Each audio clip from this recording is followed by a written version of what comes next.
I want you to do something with me. Don't translate this sentence into your native language. Just listen and let it stay in English. Feels uncomfortable, doesn't it? That's because your mind has been taught that every English word needs permission before you can speak it. But babies don't ask permission to speak. They absorb, they imitate, they repeat. And that's exactly how fluency is built. Today I'm going to show you how to switch your brain from translating to living in English. Once that switch happens, speaking won't feel like solving a puzzle anymore. It will feel as natural as finishing your own thoughts. Let me ask you something. When you were in school, what happened if you made a mistake in English? Most of us were corrected immediately. We were taught to search for the perfect grammar, the perfect tense, and the perfect word before we were allowed to speak. Slowly, without even noticing it, our brain stopped seeing English as a language for connection. It started seeing English as an exam that could be failed, and that's where the real struggle begins. The moment you believe every sentence must be perfect, your confidence disappears before your voice even begins. Your mind becomes busy checking rules instead of sharing ideas. Instead of listening with curiosity, you listen with fear. Instead of responding naturally, you search for the safest answer. That hesitation isn't a lack of knowledge. It's a habit your brain has practiced for years. Think about the conversations you have in your own language. You don't stop to analyze every sentence. You laugh, react, interrupt, tell stories, and express emotions without planning every word. Communication is fast because your attention stays on the message, not the language itself.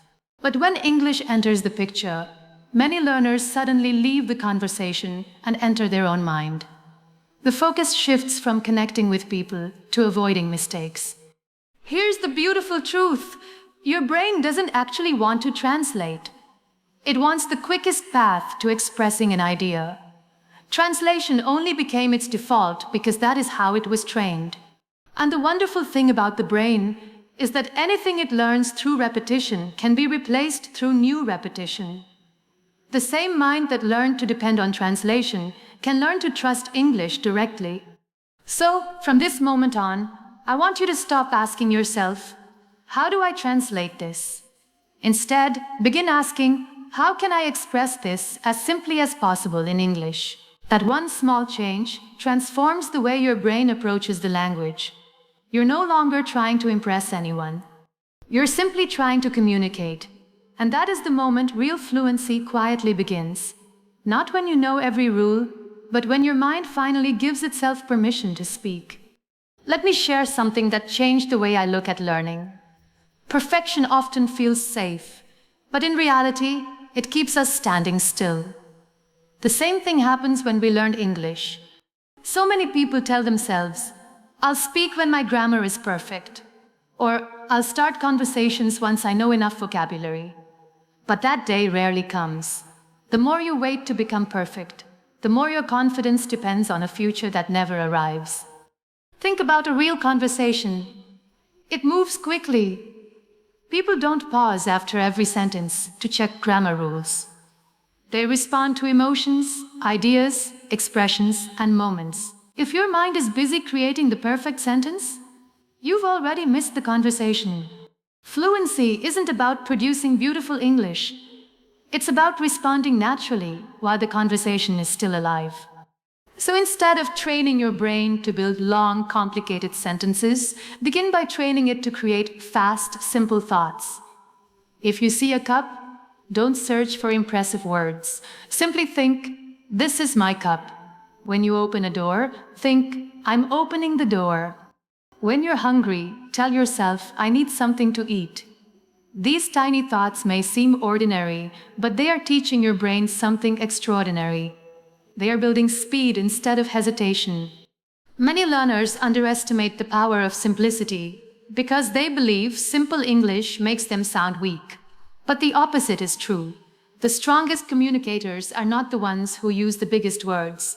They are the ones who express their ideas clearly and confidently. A short sentence spoken with confidence creates a stronger connection than a complicated sentence spoken with fear. Remember, your goal is not to impress people with perfect English. Your goal is to help your brain think without stopping. Speed comes before sophistication. First, teach your mind to respond. Later, your vocabulary, grammar, and expression will naturally grow. Just as a child learns to walk before learning to run, your English becomes powerful when you allow it to begin with simple, confident steps. Every quick thought you create in English is another step towards speaking naturally, without fear, without overthinking, and without waiting for perfection. Let me tell you something that completely changes the way we think about learning. Your brain doesn't become fluent because you study harder. It becomes fluent because it experiences English often enough that it starts recognizing it as something familiar instead of something foreign. Just as you don't become physically stronger by exercising once a month, your brain doesn't become comfortable with English through occasional practice. It changes through small, consistent moments that happen every single day. That's why I want to introduce you to what I call your 30-minute brain reset. Not because 30 minutes is magical, but because it is realistic. Almost everyone can find 30 minutes in a day, and when those minutes are used with purpose, they can gradually reshape the way your brain responds to English. For the first 10 minutes, simply listen. Don't worry about understanding every word. Don't pause the audio every few seconds. Don't reach for a dictionary.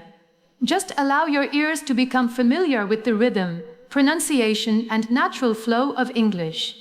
Think of it as giving your brain a daily bath in the language. The goal is not perfect understanding. The goal is regular exposure. For the next 10 minutes, become an active participant instead of a listener. Repeat what you hear. Copy the speaker's speed, pauses, and expressions as closely as you can. At first, it may feel awkward, and your pronunciation may not be perfect. That's completely normal. Every repetition is teaching your brain and your mouth to work together more naturally. The final 10 minutes are where the real transformation begins. Close the video or audio and try speaking on your own. Describe what you did today. Talk about what you can see around you. Explain your plans for tomorrow using simple English. Don't worry if your sentences are short.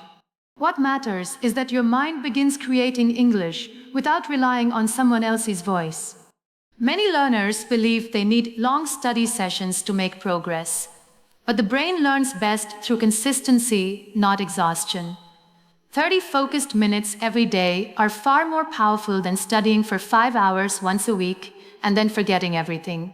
Every time you repeat this routine, your brain becomes a little faster at recognizing patterns, a little more confident at producing words, and a little less dependent on translation.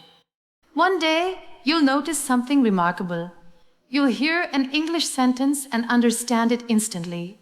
You'll answer a simple question without stopping to think. It won't feel dramatic, but it will be proof that your brain is changing. That is how automatic English is built, not through pressure, but through daily repetition, patient practice, and the quiet power of showing up for yourself every single day. I want you to think back to when you were a child. Before you ever learned how to read, before anyone explained grammar to you, before you knew what a noun or a verb was, you were already speaking your first language. How was that possible?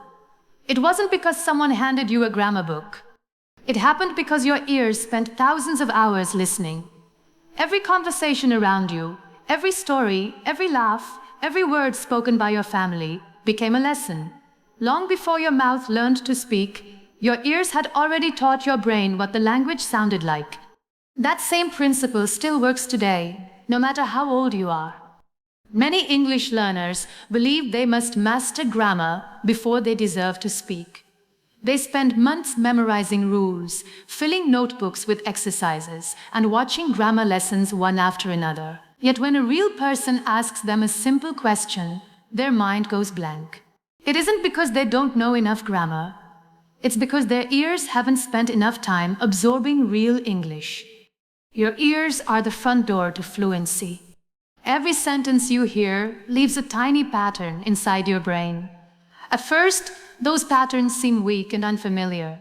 But every time you hear similar expressions again, those connections become stronger. Slowly, without forcing anything, Your brain begins recognizing how English naturally flows. You stop analyzing every sentence because you've heard those patterns so many times that they begin to feel familiar. Think about your favorite song. The first time you heard it, you probably couldn't sing along. But after hearing it again and again, something incredible happened. One day you found yourself singing the lyrics without even trying. You didn't sit down to memorize every line. Repetition did the work for you. Language grows in exactly the same way. That is why listening should never be treated as passive learning. It is active brain training. Every podcast you hear, every conversation you listen to, every audiobook, every interview, every English video is quietly shaping the way your brain understands rhythm, pronunciation, stress, and sentence structure. Even when you don't realize it, your mind is collecting patterns that will later appear in your own speech. This is also why native speakers sound so natural. They aren't mentally searching for grammar rules while speaking. They have simply heard the language thousands of times. Their ears have already trained their mouths. Their pronunciation, their pauses, their expressions, and even their confidence were built through years of listening before they became effortless speakers. I want you to change one habit today. Stop asking yourself, how many grammar lessons should I study? Start asking, how many hours of real English have my ears experienced this week? That single question can completely transform your progress. When you listen, don't focus on translating every word. Listen to the melody of English. Notice how words connect together instead of standing alone. Listen to how native speakers shorten sounds, where they pause, how their voice rises when they ask a question, and how it softens when they tell a story. These are things no grammar book can truly teach you. They are learned by hearing them over and over until they become part of you. Your ears may feel overwhelmed. Some words will disappear before you catch them. Some sentences will sound impossibly fast. Don't mistake that for failure. Your brain is doing exactly what it is supposed to do. Every time you expose yourself to natural English, your hearing becomes sharper. Sounds that once felt impossible slowly become familiar. Sentences that once seemed too fast begin to slow down, not because the speaker changed, but because your brain has become faster at recognizing the language. Then something beautiful starts to happen. Without planning it, you begin using expressions you've heard many times. A phrase slips out naturally during a conversation. Your pronunciation improves without constantly thinking about every sound. Your responses become smoother because your brain is no longer creating every sentence from scratch. It is drawing from thousands of listening experiences stored deep in your memory. Remember this, your mouth can only speak what your ears have learned to recognize. If you feed your ears rich, natural English every single day, your mouth will eventually follow. That is the quiet secret behind fluent speakers. They didn't force their words into existence.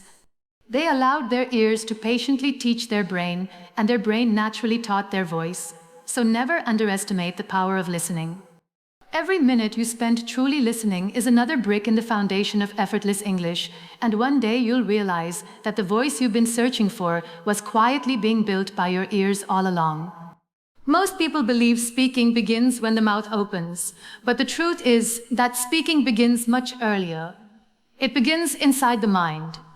Before you say anything aloud, a silent voice is already creating your thoughts, choosing your words, and preparing your response. For most learners, that inner voice speaks only in their first language. English enters the process much later, after the thought has already been formed. That is why speaking can feel slow and tiring. You are not only trying to communicate, you are trying to rebuild an entire thought in another language. So, if you want English to come out naturally, you must first give it a place inside your mind. This does not mean forcing yourself to think about difficult subjects in perfect English all day. That would create pressure, not progress. Your English voice should begin with the smallest and most ordinary moments of your life. When you wake up, quietly think, I'm still tired, or I need to get ready. When you look outside, think, it looks cloudy today. When you cannot find something, say inside your mind, "Where did I put it?" These simple sentences are not meaningless. They are teaching your brain to connect daily experiences directly with English. Your internal English voice may sound slow, limited, and uncertain. You may know what you want to say, but not have the exact word. Do not allow that moment to discourage you. Use the words you already know. If you cannot think of the word exhausted, say, "I'm very tired." If you do not know how to say that something is frustrating, think, "This is making me upset." Fluency grows when you learn to move forward with the language you have instead of stopping because of the language you do not have. This is one of the most important habits you can develop. Learning to describe an idea in another way. In a real conversation, you will not always remember the perfect word. Even advanced speakers sometimes forget words. The difference is that they do not immediately become silent. They explain, simplify, or choose another expression. Your inner English voice gives you a safe place to practice that flexibility before you need it in front of another person. You can also train this voice by narrating your actions. As you prepare breakfast, think, "I'm making tea. The water is getting hot. I need a clean cup." While traveling, observe what is happening around you. The road is busy. That bus is moving slowly. A man is waiting near the shop. You do not need to speak these sentences aloud every time. The purpose is to make English part of how you notice the world. Then begin using English for your choices and decisions. Ask yourself, "What should I wear today? Should I finish this now or later? What do I need from the market?" Answer those questions inside your mind, even if your answers are short. This matters because you are no longer using English only to name objects. You are using it to organize your life, solve small problems, and make decisions. That is how a language begins to feel personal. You can take this habit even deeper by reviewing your day in English. Before going to sleep, give yourself a short mental summary. Think about what went well, what was difficult, and what you want to do tomorrow. You might say, "Today was busy, but I completed my work. I felt nervous during one conversation. Tomorrow, I will try to speak more calmly."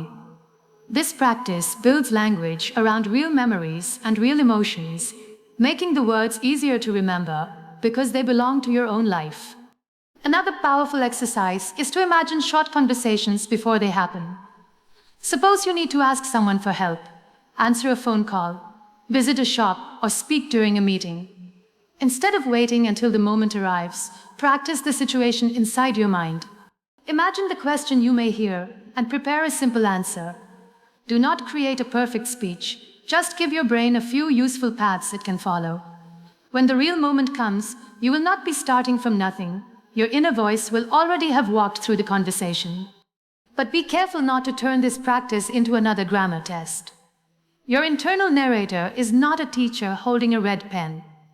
It should be a supportive companion that helps you experiment. When you make a mistake inside your mind, nothing terrible happens.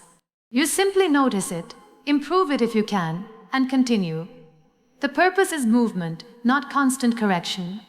There will also be moments when your first language returns immediately. That is natural.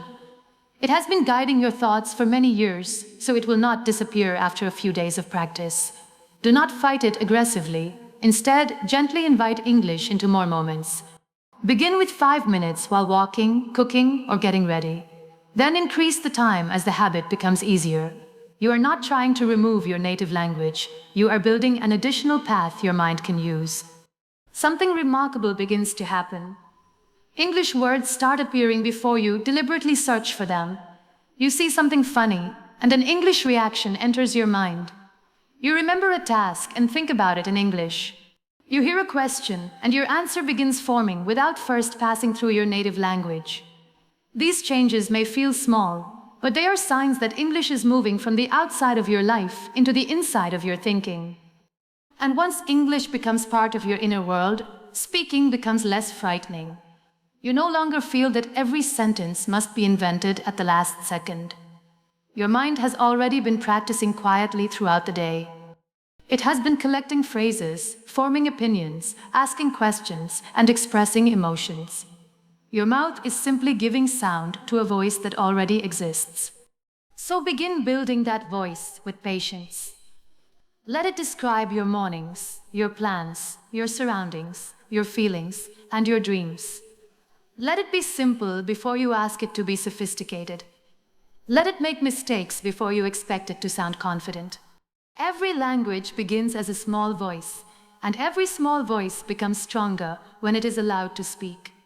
One day, you will realize that you are no longer translating your life into English.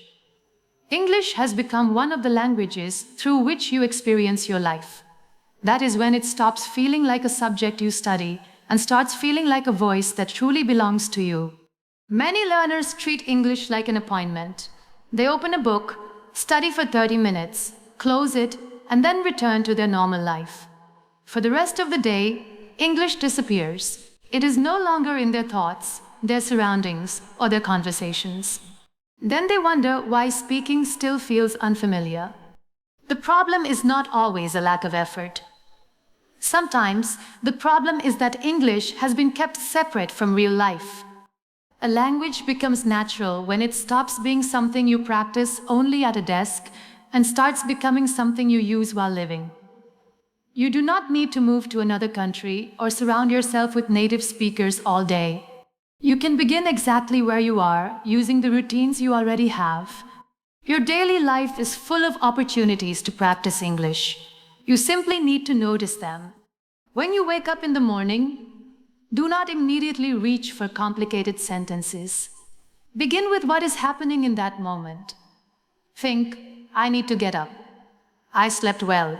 Or, today is going to be busy. As you prepare for the day, name your actions.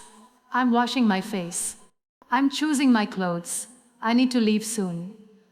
These sentences may sound basic, but they are connecting English to real movement, real objects, and real decisions.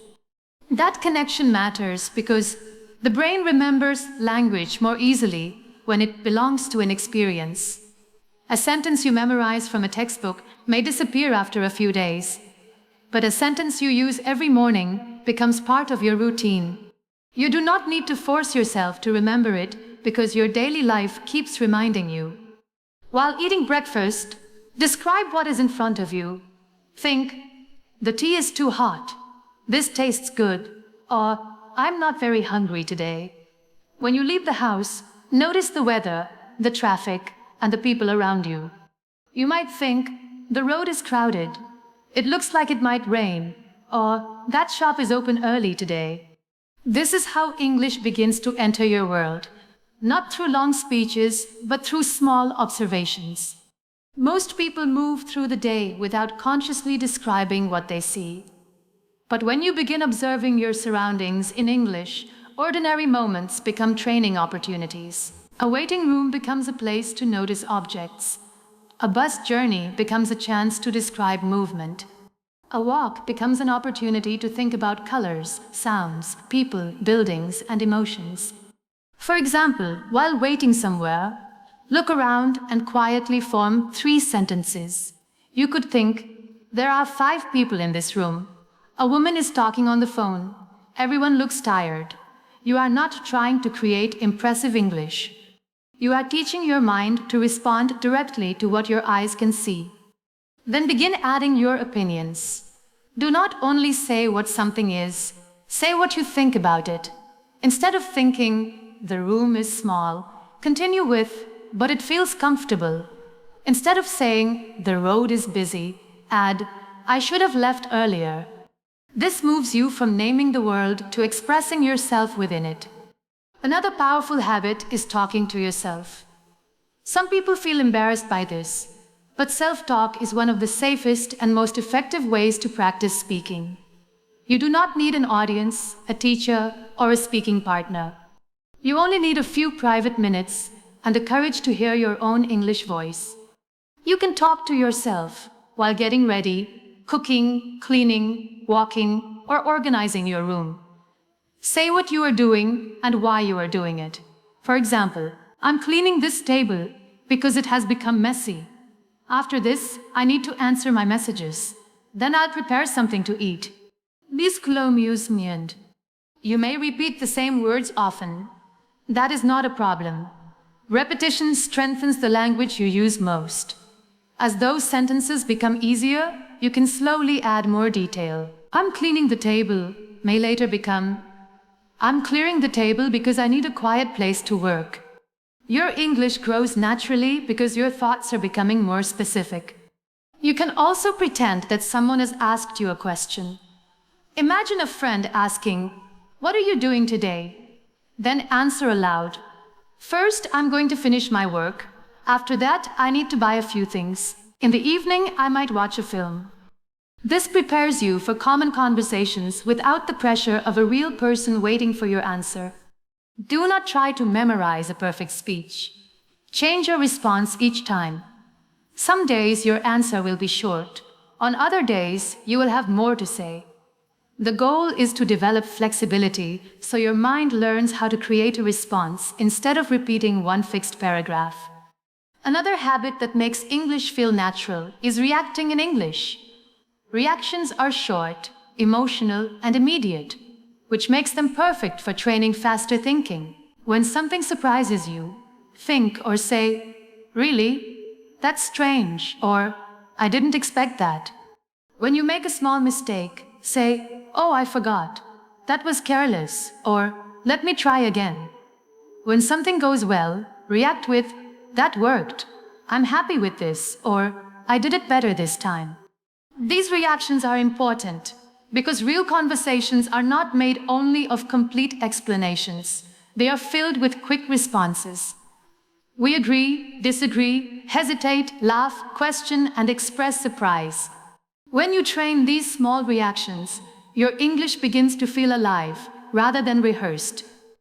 You can practice this while watching English content. Do not remain completely silent. Respond to what you hear. If the speaker says something interesting, say, "That makes sense." If you disagree, say, "I don't think that's always true."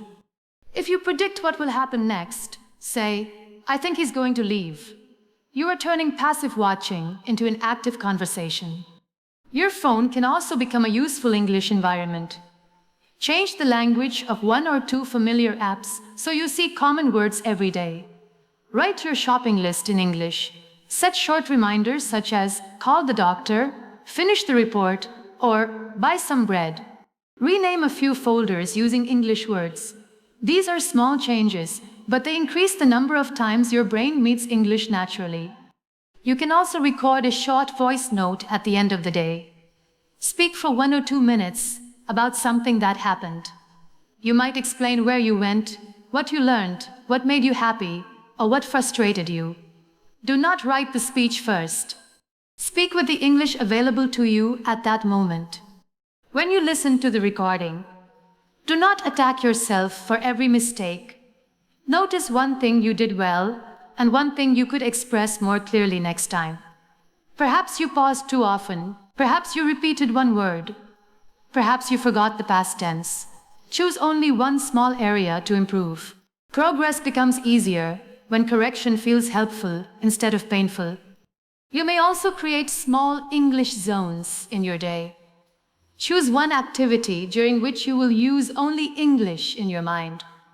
It could be your morning walk, your journey to work, your tea break, or the time you spend cooking dinner. During that activity, describe, question, plan, and react only in English as much as you can. Start with 5 minutes. When that becomes comfortable, increase it to 10. You do not need to spend the entire day forcing every thought into English. That can become exhausting. A focused period of daily use is more helpful than creating pressure from morning until night.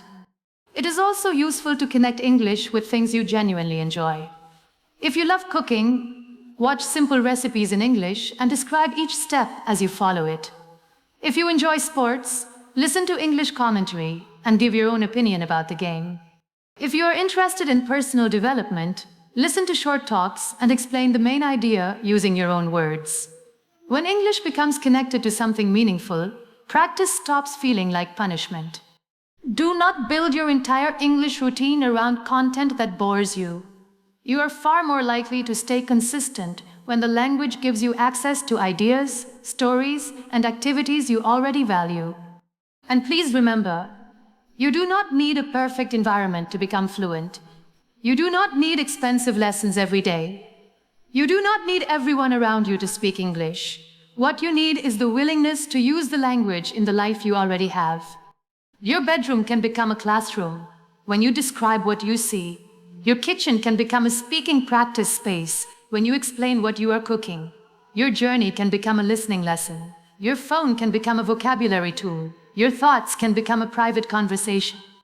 This is how language grows, quietly, repeatedly, and inside ordinary moments. There will be days when you forget to practice. There will be moments when your mind returns completely to your first language. Do not use that as proof that you are failing. Simply return to English in the next available moment. One missed day does not destroy your progress. The habit becomes powerful when you continue returning to it. You must also stop waiting for motivation. Motivation changes from day to day, but a small routine can continue even when you do not feel inspired. On a difficult day, describe only 5 things around you. Speak for just 1 minute. Listen to one short conversation. Keep the connection alive, even if the practice is small. Little by little, English will stop feeling like a visitor that arrives only during study time. It will become part of your mornings, your journeys, your choices, your reactions, and your memories. You will begin noticing that certain thoughts appear in English without being invited. Simple responses will come more quickly. Familiar expressions will leave your mouth with less effort. That change will not happen because you forced yourself to be perfect. It will happen because you allow English to share your everyday life. So do not wait for a special time to practice. Use the moment you are living now. Look around you. Describe one thing. Ask yourself one question.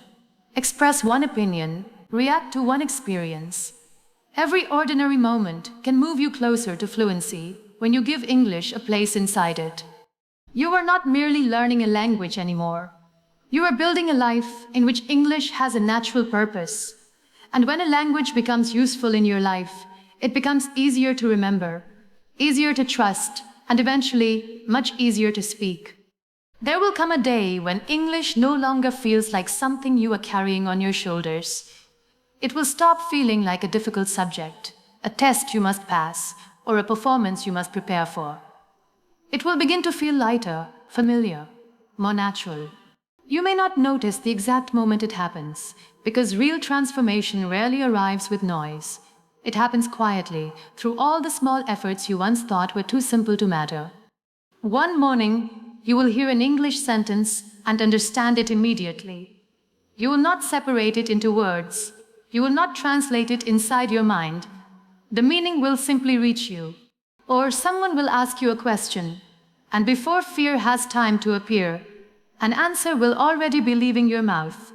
That small moment may last only a few seconds, but it will tell you something important. Your brain is no longer treating English as a stranger. Many learners imagine fluency as a dramatic finish line. They believe one day they will wake up knowing every word, speaking without a single mistake, and understanding every accent. But that is not how fluency usually appears. Fluency is not one perfect moment. It is a collection of ordinary moments that gradually become easier. First, you stop translating a few familiar expressions. Then you begin understanding simple conversations without effort. Later, you respond more quickly. You still make mistakes, but you no longer lose your confidence because of them. Your attention moves away from grammar and returns to the person in front of you. You start listening to ideas instead of examining every sentence. This is when communication begins to feel real. The biggest change is not always in your vocabulary. It is in your relationship with the language. In the beginning, English may feel like a room where you are afraid to touch anything. You enter carefully. You worry that every word might be wrong. You watch other people speaking and wonder how they make it look so easy. You compare their confidence with your hesitation, and begin to believe they possess something you do not. But confidence is rarely something people are simply born with. It is usually built through familiarity. The more often you enter that room, the less frightening it becomes. You learn where everything is. You stop walking carefully. Eventually, you feel comfortable enough to move naturally. That is what consistency does. It turns an unfamiliar space into a place you recognize. Every time you listen to English, you teach your ears not to panic. Every time you speak, even for a minute, you teach your mouth that English sounds are safe to produce. Every time you continue after making a mistake, you teach your mind that imperfection is not a disaster. Every time you think in English during an ordinary activity, you make the language part of your real life. These moments may appear small, but your brain is always learning from them. It notices what you repeat. It strengthens what you use. It makes familiar actions require less effort. This is why something that once felt difficult can later feel automatic. Think about any skill you now perform without fear. Perhaps you learned how to use a phone, cook a familiar meal, ride a bicycle, drive a car, or complete a task at work. In the beginning, every step demanded attention. You had to remember what came next. Mistakes felt larger because nothing was yet familiar. But after enough repetition, your hands and mind began working together. You stopped thinking about every small movement. English changes in the same way. Forming a sentence can feel like assembling something one piece at a time. You search for a subject, then a verb, then the correct tense. Then you wonder whether the word order is right. This effort makes even a simple answer feel heavy.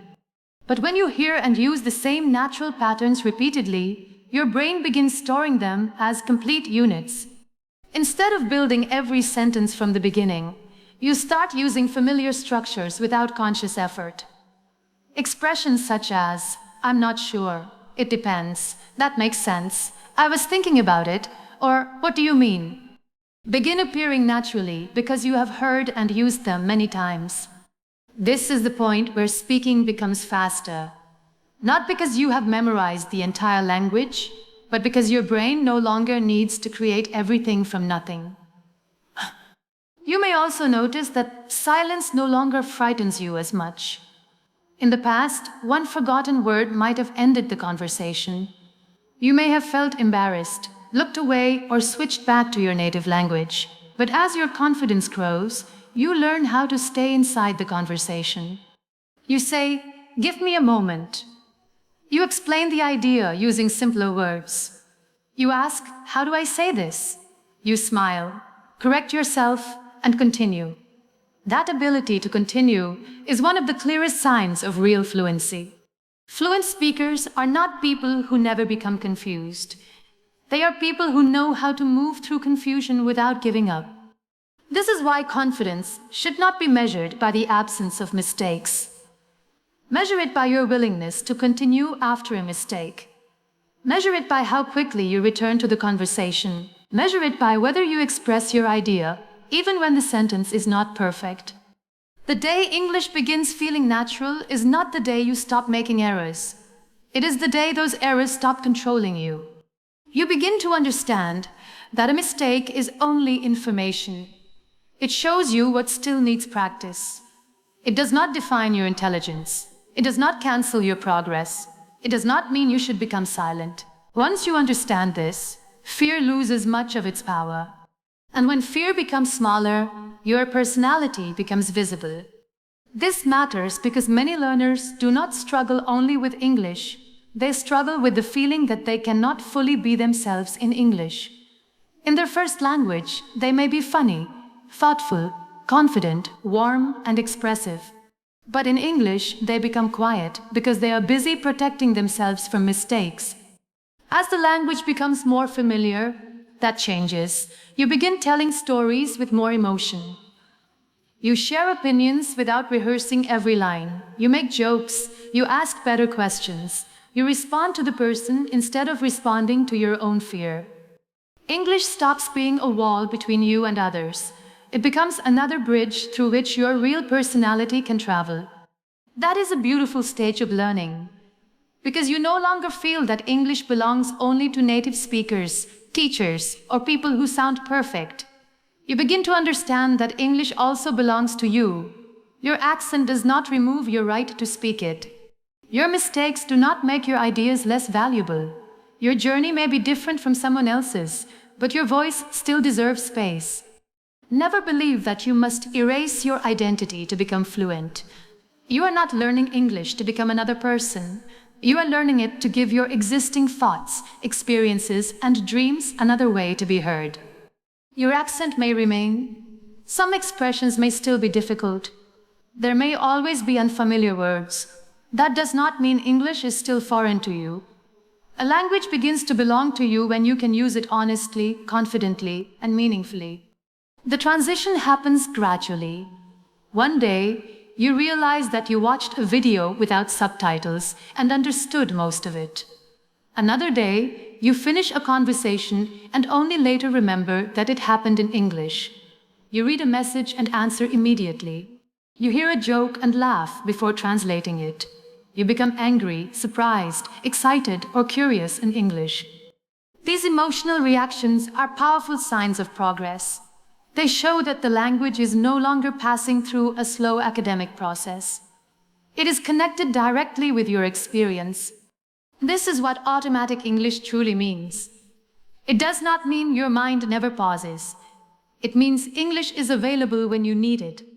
It means the distance between thought and expression becomes shorter. It means the language begins working with you instead of feeling like something you must constantly fight. But this transformation depends on one quality that many people underestimate: consistency. Consistency does not mean studying for hours every day. It means keeping your relationship with English alive. 10 minutes of focused listening, 5 minutes of speaking, a short voice note, a few thoughts during your walk, one conversation, one page of reading, one small practice repeated often enough to become normal. People sometimes ignore small efforts because they do not create immediate excitement. They want fast results, so they begin with an intense routine. They study for several hours, feel exhausted, stop for a week, and then blame themselves for losing motivation. But fluency is not created by occasional intensity. It is created by regular contact. Imagine placing one drop of water on a stone. One drop appears powerless. But when that drop continues falling in the same place, day after day, it gradually changes the surface. The power is not in the size of one drop. It is in its return. Your daily English practice works in the same way. A single conversation may not transform you. One listening session may not make fast speech immediately clear. One day of thinking in English may feel awkward, but repeated exposure changes what your brain considers familiar. Then the difficulty becomes manageable. The manageability becomes comfortable. And the comfort eventually becomes automatic. There may be weeks when you feel you are not improving. You will listen and still miss words. You will speak and still hesitate. You may wonder whether your effort is working. During those periods, remember that progress is not always visible while it is happening. A seed grows underground before anything appears above the soil. From the outside, it seems as if nothing is changing. But beneath the surface, roots are forming. Strength is being built in a place you cannot yet see. Your brain also builds hidden progress. It is learning sounds, storing phrases, recognizing patterns, and becoming faster even when you cannot measure every improvement. Then one day, those quiet changes become visible. Something that was once difficult suddenly feels easier, and you realize your effort was never wasted. Do not destroy that process by demanding proof every single day. Instead, look back after several weeks or months. Compare yourself with the person who once feared every sentence. Notice what you can now understand, what you can now say, and how much longer you can remain in a conversation. Progress becomes clearer when you stop staring at every step and begin looking at the distance you have traveled. You must also understand that confidence grows through action, not before it. Many learners say, I will speak when I feel confident. But confidence usually arrives after you speak many times while still feeling nervous. You act first. Your mind gathers evidence. It sees that you survived the conversation. It shows that people understand you. It learns that mistakes did not destroy the moment. After enough experiences like this, fear begins losing its argument. So do not wait to become fearless. Speak while your voice is still shaking. Answer even if the sentence is simple. Enter conversations before you feel completely ready. Each time you do, you are showing your brain that English is not a threat. You stop entering every conversation with the goal of proving your ability. You become more interested in the person, the idea, and the connection. You listen because you want to understand, not because you are preparing your next perfect answer. You speak because you have something to share, not because you are trying to demonstrate your grammar. That is when English becomes communication instead of performance. This is the greatest transformation of all. You stop asking, "Is my English good enough?" and begin asking, "Did I express what I wanted to say?" The first question creates insecurity. The second creates purpose. Language was never meant to be a display of perfection. It was created to carry meaning from one human being to another. When your message reaches someone, the language has done its job. Of course, you should continue improving. Learn new words, notice your mistakes, refine your pronunciation. Study grammar when it helps you become clearer. But never allow improvement to turn into self-rejection. You can be proud of your current voice while still building a stronger one. The person you are today is not the final version of your English, but this version still deserves respect. It has worked through confusion. It has continued after embarrassment. It has tried again after forgotten words and difficult conversations. Every imperfect sentence has helped create the speaker you are becoming. One day, you will look back at the fear you once carried and wonder why you believed it was permanent. You will remember the moments when speaking one sentence felt impossible. You will remember avoiding conversations, overthinking messages, and remaining silent even when you know the answer. Then you will notice how different you have become. You will not be perfect, but you will be present. You will not know every word, but you will know how to keep going. You will not speak exactly like someone else, but you will speak like yourself, with greater freedom, greater courage, and greater trust in your own voice. That is the day English stops feeling like a foreign language. It is not because every challenge has disappeared. It is because English has become part of your habits, your thoughts, your emotions, and your daily experiences. It is no longer something you visit occasionally. It has become a place inside you that you can enter whenever you need it. So keep listening, keep speaking, keep thinking, keep reacting, keep allowing yourself to be imperfect. The small practices you repeat today are building the natural conversations you will have tomorrow. And when that day arrives, you may not hear an announcement. There may be no certificate, no applause, and no dramatic sign. You may simply find yourself speaking, listening, laughing, and connecting, and suddenly realize that you forgot to be afraid. That quiet moment will be your proof. English is no longer standing outside your life. It has become part of your voice. Before you leave today, I want you to remember one thing.